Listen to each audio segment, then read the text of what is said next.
Welcome back. This is the third video on the Simpson Supremacy Model 15 walk-behind tractor that we've been working on.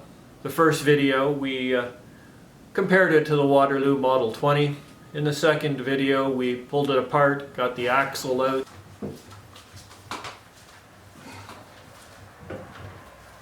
So we could repair that worn groove left by the axle seal. Yeah, that's a fairly serious groove. Welded that up, so that's what we're left with now that we're done welding. Turned it back down.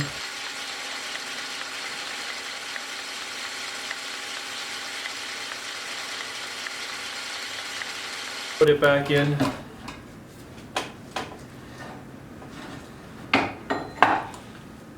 Just that simple. Today I want to see if I can get the engine running. I'm still waiting on the seals, but that's not uncommon. It takes a bit of time these days. So yeah, let's see if it should run, and then we'll see if it will run. And then we'll get it running if it won't. First off, I want to know if there's oil in it, because if there's no oil in it, running it is a bad thing. So there's where we get the oil check. There's a dipstick in there. Oil looks good. Let's screw it back in and see how it's doing.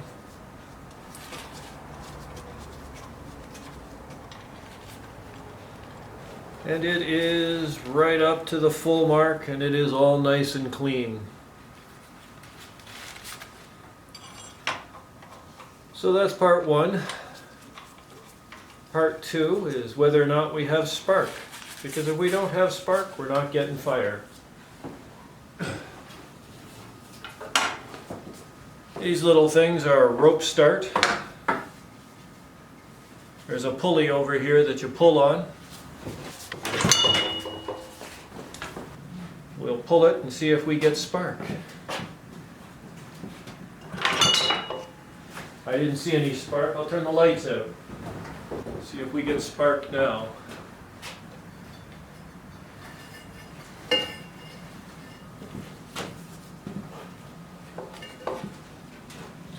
Ready? Here we go. Nope, no spark. That's kind of what I expected. Yeah. I expected that because these are a points and condenser machine, so yeah.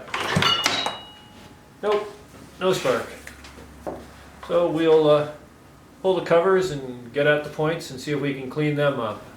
But before I go and rip the covers off, I want to know whether it's got compression, because if it doesn't have compression, there's no point getting fire.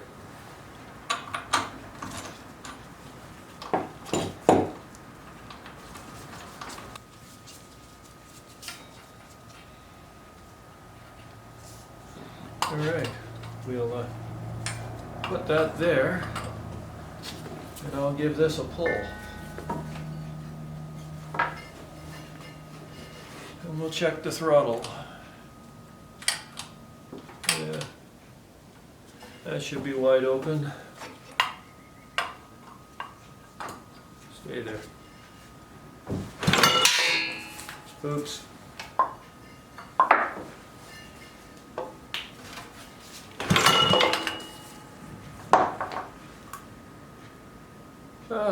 That's 55, 60 psi. It's old. It'll probably get better as time goes on. But I'm going to dump some WD-40 down the piston while we're working on the points, and we'll see if that helps any in the long run.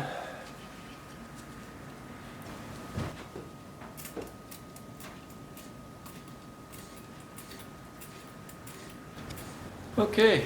To get the cover off, there are four 7/16 bolts. I'm going to have to take the pull starter off and the fuel tank.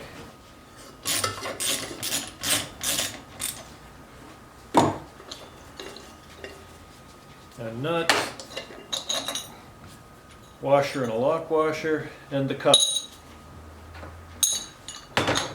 And a shield. That's interesting. Can you see that? Yeah, right there. Someone's chewed a hole in it. Certainly not factory. Anyway, I'm going to get the remaining bolts out and I'll bring you back.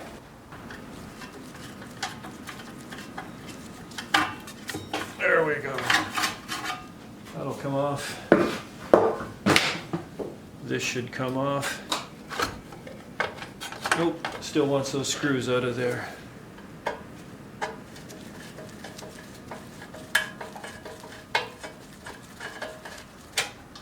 There's one.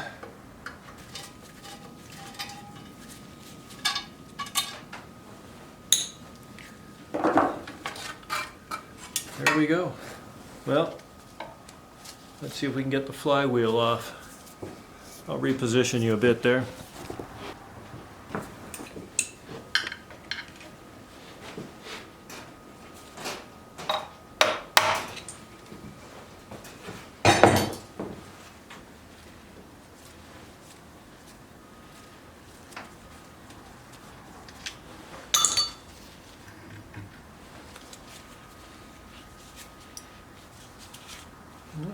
The key is still intact.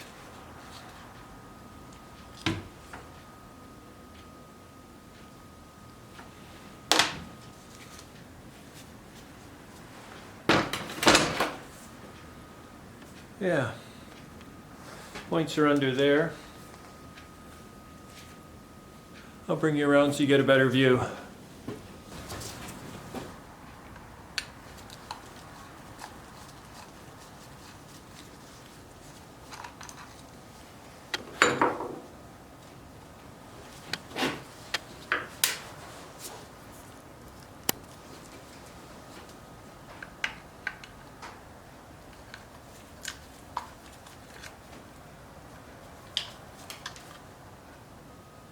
Something fell.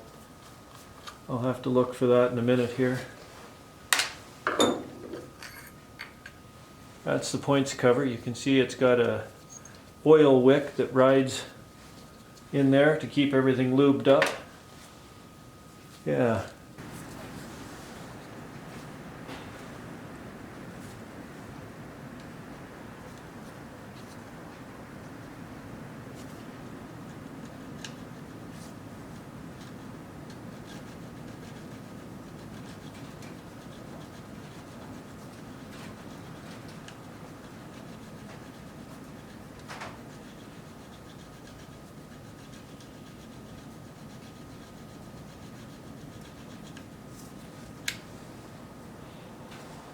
Yeah, that should clean up the points.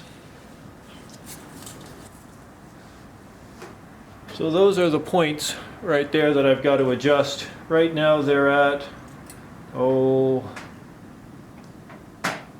less than 3 thou.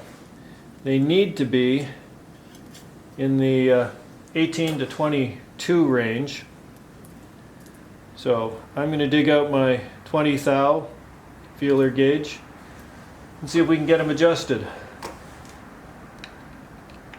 Undo that screw and then try to pivot them open. Come on, open up, don't be annoying.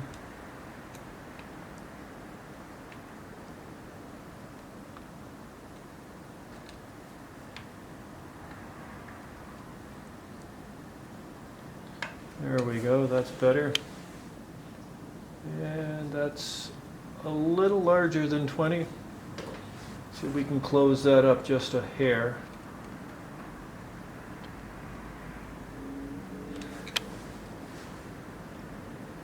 Yeah. That should be perfect at 20 thou. Tighten that down and call that good.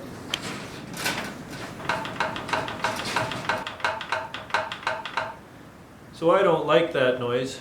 I have a spare head gasket, so I'm going to pull the head off and see if the piston's loose or if it's the connecting rod.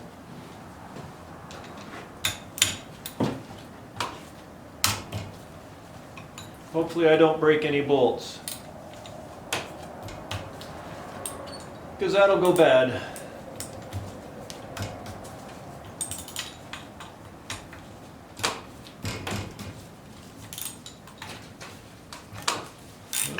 came loose. That's good.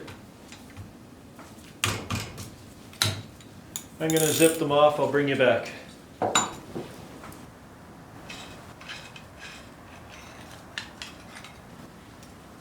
That's the front cover.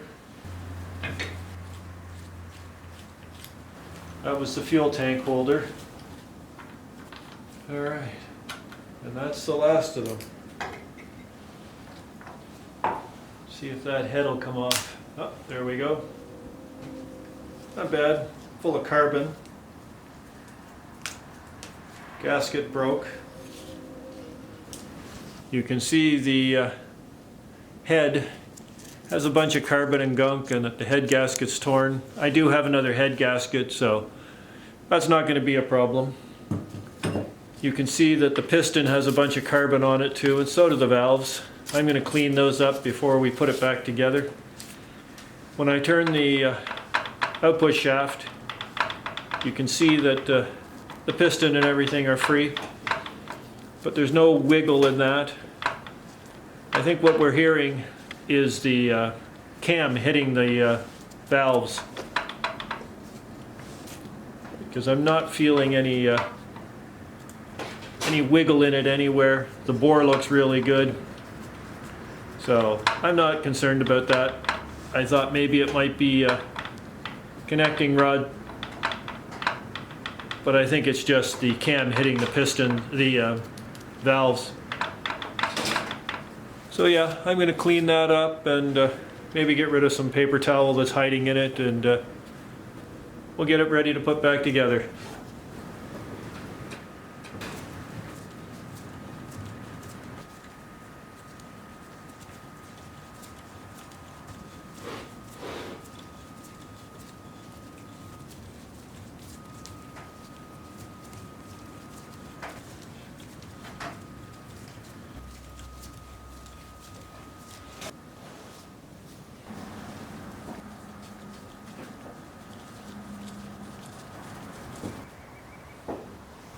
Alright, so we've got our head all cleaned up, and we've got our spare head gasket.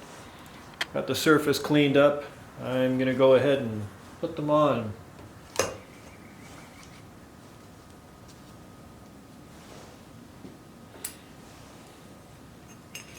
I've also cleaned up all the hardware so that I get nice even torques.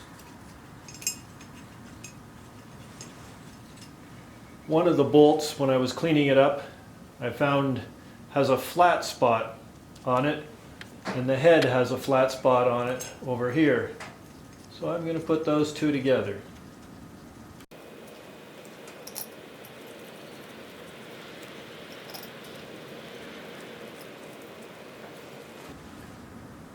You can also see that when we were talking about the Waterloos, I said the engines were the same. You can see that underneath all of the shrouding, this one's still green, just like the Waterloos.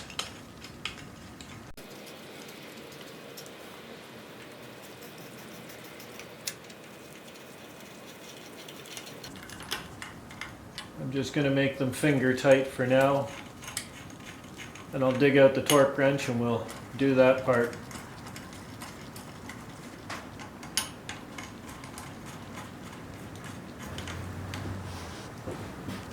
So the torque specs on these engines depend on whether it's aluminum or cast iron, and this one is steel. So the head bolts on this one are 220 inch-pounds. I'm going to do it in 3 stages, starting at 100, working around in a pattern.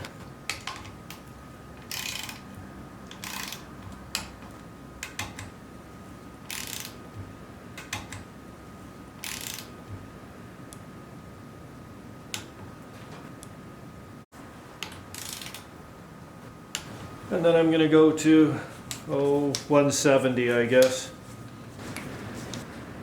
And the final round. That's that. Let's put the flywheel back on. The magnets are still in place and look decent. I've got the key. You can see there's a slight step in it right here. I'm going to put that in so that the step is forward like that. And then we'll put the flywheel on. There we go. And now it's the shroud. Let's get the shroud on. Alright, let's get the little cover on here.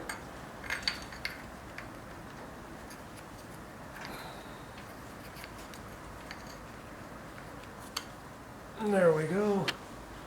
And now the little screw.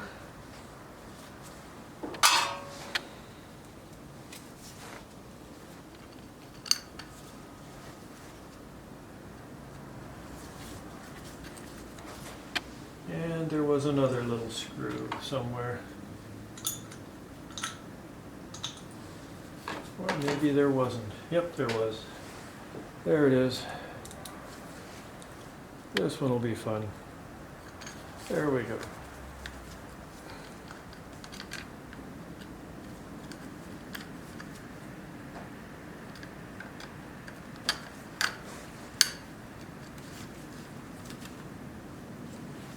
Okay.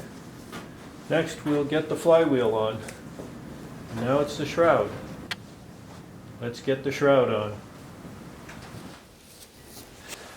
So the cover plate that they had for this is a wobble fit. So I'm going to leave it off because all I really want to know at this point is whether it has spark. So I'm just going to put the rope start cup on.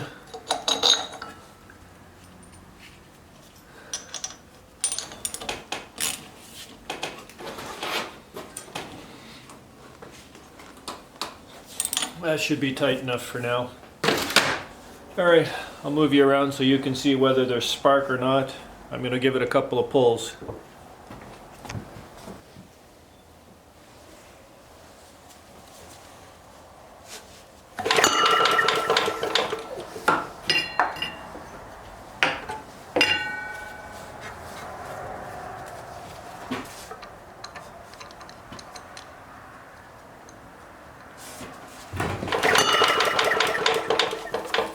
Not seeing any spark in the light. See if we can see some in the dark.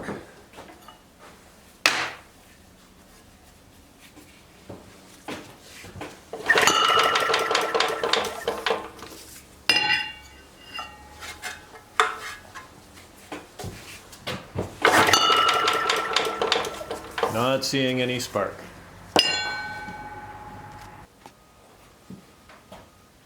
So I went back in and changed that condenser. You can see it's not doing so well. So I've got a new condenser.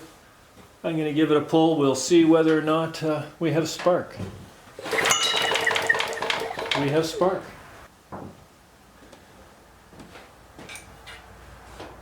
All right, we've got it back together.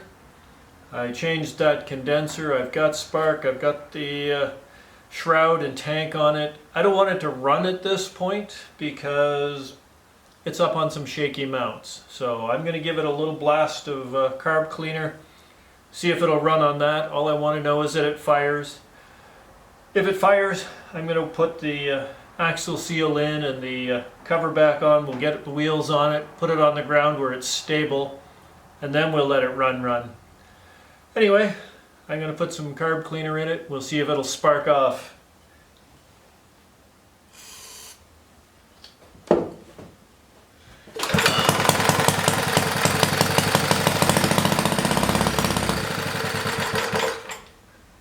And that's the answer. It runs sweet. Alright, well, I guess in the next segment it'll be the axle seal, because I don't have the axle seal yet. It's coming tomorrow-ish, according to Purolator. Yeah. Alright, next segment.